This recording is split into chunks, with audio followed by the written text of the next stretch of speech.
আসসালামু আলাইকুম। বাংলা সংবাদে সবাইকে স্বাগত জানাচ্ছি। আমি চিন্তিয়া হক। শুরুতেই সংবাদ শিরোনাম। আগামী ডিসেম্বরের মধ্যে জাতীয় নির্বাচন হতে হবে বলছেন তারেক রহমান।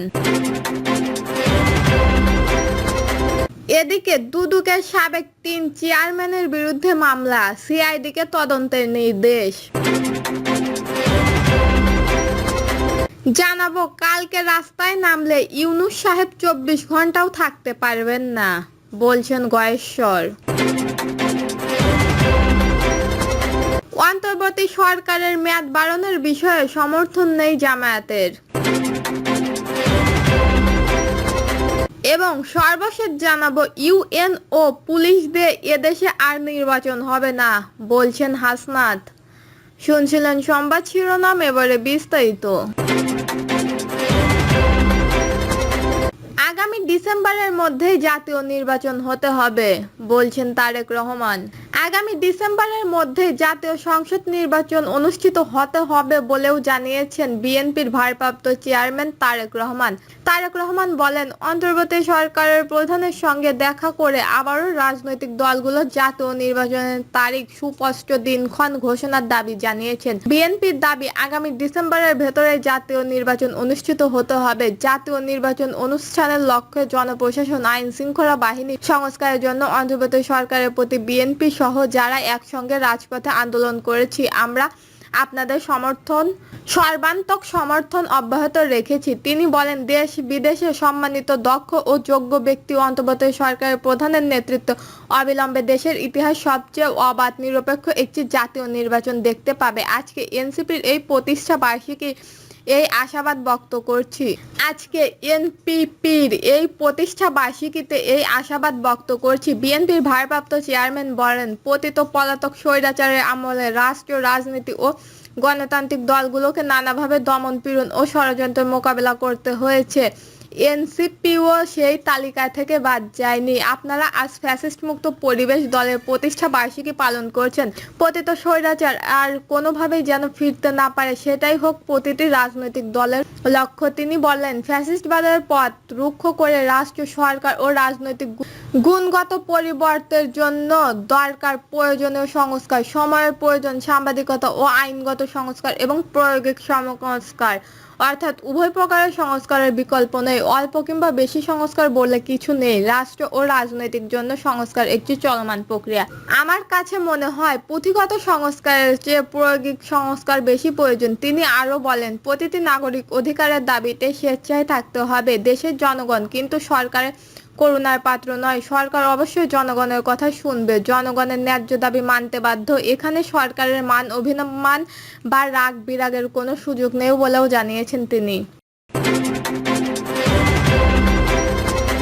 দুদকের সাবেক 3 চেয়ারম্যানের বিরুদ্ধে মামলা, সিআইডিকে তদন্তের নির্দেশ। মিথ্যা মামলা দিয়ে বিএনপি চেয়ারপারসন খালেদা জিয়া ও দলটির ভারপ্রাপ্ত চেয়ারম্যান তারেক রহমানকে হয়রানির অভিযোগে দুদকের সাবেক 3 চেয়ারপারসনের 4 জনের বিরুদ্ধে করা মামলায় সিআইডিকে তদন্তের নির্দেশ দিয়েছে আদালত। এক আবেদনের ওপর শুনানি নিয়ে রোববার ঢাকার অতিরিক্ত মুখ্য মহানগর হাকিম জিয়াউর রহমান এ আদেশ জারি করেন। আবেদনটি করেন মামলার বাদী হারুন আর রশিদ নামে এক ব্যক্তি। আসামি হলেন দুর্নীতি দমন কমিশনের সাবেক 3 চেয়ারম্যান হাসান মসউদ চৌধুরী, হাবিবুর রহমান ও আব্দুল হাসান মঞ্জুর এবং স্থানটির সাবেক সচিব মোক্তেসুর রহমান। গত 18 মে মামলার আবেদন করেন হারুন আর রশিদ। আদালত বাদীর জবানবন্দি গ্রহণ করে আদেশের জন্য রোববার দিন রেখেছেন। এদিকে শুনানি নিয়ে আদালতের পুলিশের অবাধ তদন্ত বিভাগের তদন্তের নির্দেশ দেন। মামলাটির অভিযোগে বলা হয়, খালেদা জিয়াকে হয়রানি করতে রাজনৈতিক উদ্দেশ্য প্রাণোদিতভাবে মিথ্যা মামলা দায়ের করেন তৎকালীন দুদক কর্মকর্তারা। আরও বলা হয়, আসামিরা সহ অচেনা ব্যক্তি খালেদা জিয়া ও তারেক রহমানের বিরুদ্ধে মামলা করার আগে মিথ্যা অভিযোগ সৃজনের যে পরিকল্পনা, বৈঠক ও ষড়যন্ত্র করেছেন তা বাংলাদেশের বিদ্যমান আইন শাস্তিযোগ্য অপরাধ। মামলায় আইনজীবী মোহাম্মদ হোসেন আলী খান হাসান বলেন, সরকারি ক্ষমতার অপব্যবহার করে রাজনৈতিক প্রতিপক্ষকে হয়রানি করতে এই পদক্ষেপ নেওয়া হয়, যা আইনের পরিপন্থী। কালকে রাস্তায় নামলে ইউনূস সাহেব 24 ঘন্টাও থাকতে পারবেন না বলছেন গয়েশ্বর। বিএনপি স্থায়ী কমিটির সদস্য গয়েশ্বর চন্দ্র রায় বলেছেন, আমরা যদি বলি কালকে রাস্তায় নামি তাহলে আমার মনে হয় ইউনূস সাহেব 24 ঘন্টাও থাকতে পারবেন না। তিনি আরো বলেন, তাহলে ভবিষ্যৎ কি হবে? এই বিবেচনা আমরা এই জায়গায় সমাপ্ত করতে চাই।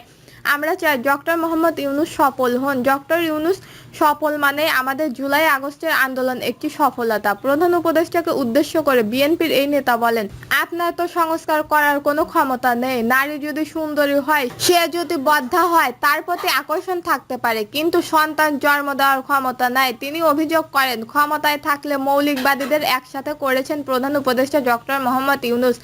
এই মৌলিকবাদীরাই সারা বিশ্বে নানা অশান্তি তৈরি করছে। সেই সাথে সরকার দুর্নীতিবাজদের না ধরে তাদের সাথে আতাত করেছে বলে অভিযোগ করেন গয়েশ্বর চন্দ্র রায়। জুলাই আন্দোলনের নেতৃত্ব দেওয়া শিক্ষার্থীদের উদ্দেশ্যে বিএনপি স্থায়ী কমিটির এই সদস্য বলেন, যারা নাকি 24শে জুলাইয়ের 11 দিনের আন্দোলন করে মুকুট চায়, তাদের মুকুট অনেক আগেই জাতি দিয়ে দিচ্ছে, আমরাও দিয়ে দিছি।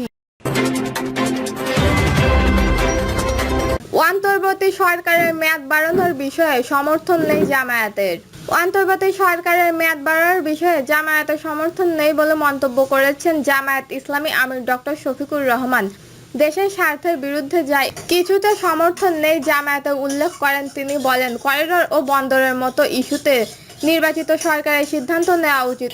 অন্তর্বর্তী সরকার সিদ্ধান্ত নিতে চাইলে সকল রাজনৈতিক দল মতামত নেওয়ার প্রয়োজন বলেও মন্তব্য করেন তিনি। শফিকুর আলম বলেন, প্রধান উপদেষ্টার দেওয়া সময়সীমা ডিসেম্বর থেকে আগামী বছরের জুনের মধ্যে একটি স্বচ্ছ ও নিরপেক্ষ নির্বাচন চাই জামায়াত ইসলামী। চা শ্রমিকদের জীবনমান উন্নয়ন ও নাগরিক অধিকার প্রতিষ্ঠার বিষয়ে ডক্টর শফিকুর রহমান বলেন, দেশের প্রতিটি নাগরিক সমান অধিকার পাবে। চা শ্রমিকদের মৌলিক অধিকার এখনো নিশ্চিত হয়নি, সরকার তাদের দায়িত্ব নিতে হবে। আমরা যদি জনগণের ভোটের রায় ও দায়িত্ব পাই, তাহলে চা শ্রমিকদের সম্মানজনক জীবন নিশ্চিত করব। ইউএনও পুলিশ দিয়ে এদেশে আর নির্বাচন হবে না, বলছেন হাসনাত আব্দুল্লাহ।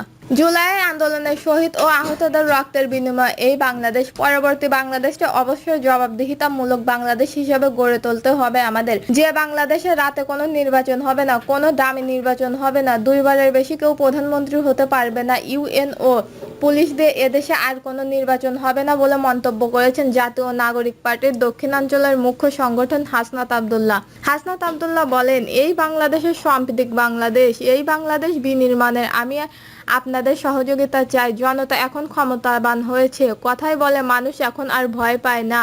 আমরা আপনাদের সন্তানের মতো, আমরা যদি কোনো ভুল করে থাকি আপনারা আমাদের সংশোধন করে দিবেন। এনসিপির নেতৃত্বে আমরা বৈষম্যহীন বাংলাদেশ গড়ে তুলব, যে বাংলাদেশের জনগণের হবে ক্ষমতার উৎস। দর্শক, এই ছিল এখনকার সর্বশেষ নিউজটি ভালো লাগলে একটি লাইক দিন, কমেন্টে আপনার মতামত জানান এবং আমাদের পাশে থাকার জন্য বেল বাটনটি অন করে রাখুন। ধন্যবাদ।